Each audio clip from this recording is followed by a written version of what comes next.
اب میں اشارت کیا کہوں، اس کو بہن نے کہا کہ ہم بعض اوقات بازار جاتے ہیں تو وہاں پر نماز قضا ہو جاتی ہے، تو کیا اسے دوسری نماز کے ساتھ پڑھنا لازم ہے یا جب چاہے ادا کریں؟ اس سے پہلے کہ میں سوال کا جواب دوں، پہلے اپنی ذرا اس جرت مندی پہ آپ تھوڑا سا غور کریں کہ کیا خریداری اتنی ہی امپورٹنٹ ہے کہ اللہ تبارک و تعالیٰ کے فرمان کو انسان اس طرح پس پشت اٹھا کر پھینک دے جیسے اس کی کوئی اہمیت ہی نہیں ہو؟ شوہر بیوی کی بات نہ مانے تو موڈ آف ہو جاتا ہے، اولاد کہنا نہ مانے تو موڈ آف ہو جاتا ہے، اگر کوئی سہیلی کہنا نہ مانے تو ناراض ہو جاتے ہیں، لیکن ہم اللہ کا کہنا نہ مانے تو کوئی مسئلہ نہیں ہے۔ اللہ کا رزق ہم کھاتے ہیں لیکن بات اس کے دشمن شیطان کی مانتے ہیں، اور اس کا عذاب اگر پتہ ہوتا تو شاید ایسی حرکتیں عورتیں نہ کرتیں کہ جو چوہے سے ڈرتی ہیں، لال بیگ سے ڈرتی ہیں، وہ اللہ تعالیٰ کے عذاب سے نہ ڈریں۔ بہت ہی افسوسناک صورتحال ہے، کیونکہ جب انسان کو قبر میں رکھا جائے گا، اور وہ بہن آپ خاص طور پہ سنیں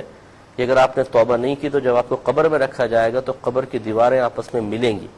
اور آپ کو اتنا دبایا جائے گا کہ آپ کی پسلیاں ٹوٹ کر ایک دوسرے میں پیوست ہو جائیں گی۔ حشر کیا ہوگا، حال کیا ہوگا، ذرا خود سوچ لیجئے۔ اور اس کے بعد پھر میدان محشر میں انتہائی ذلت اور رسوائی ہے، تو اس لیے ذرا اس پہ پہلے توجہ کریں، اس کو سمجھیں۔ اور اتنے معمولی کاموں کے لیے کہ آپ بازار نکل گئی، گھوم رہی ہیں، پھر رہی ہیں اور سب کچھ کام ہو رہا ہے، نماز کی فکر نہیں ہے، تو اس کا انجام بہت برا بھی ہو سکتا ہے، خطرناک ہو سکتا ہے، لہٰذا فوراً اللہ کی بارگاہ میں توبہ کریں۔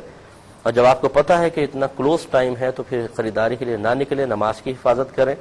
اور اگر جائیں تو باوضو جائیں اور وہاں پہ کوئی جگہ دیکھ کر کسی بھی طرح ہو اس نماز کو ادا رکھیں۔ اب آپ نے فرمایا کہ اس کو کیا دوسری نماز کے ساتھ پڑھنا لازم ہے یا نہیں، تو اس کا مسئلہ یہ ہوتا ہے کہ اگر آپ صاحبہ ترتیب ہیں پھر تو اس سے اگلی نماز سے پہلے اس کو ادا کرنا ضروری ہوگا۔ صاحبہ ترتیب کسے کہتے ہیں؟ مرد کے لیے صاحب ترتیب کا لفظ استعمال ہوتا ہے، تو صاحب ترتیب وہ شخص ہے کہ جس کی کوئی بھی نماز زندگی میں قضا نہ ہوئی ہو،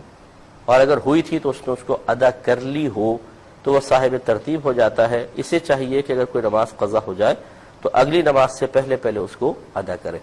اگر اس کو یاد تھا اور اس کے باوجود اگلی نماز پہلے پڑھی اور قضا بعد میں، تو پہلے والی نہیں ہوگی، پھر دوبارہ اس ادا کو پڑھنا پڑے گا۔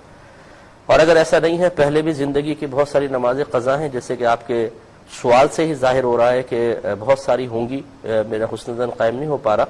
تو ایسے شخص کے لیے اجازت ہوتی ہے کہ وہ دوسری نماز کے ساتھ ہی پڑھے، لازم نہیں ہے، جب کبھی آپ بعد میں موقع ملے فوراً پڑھ لیں۔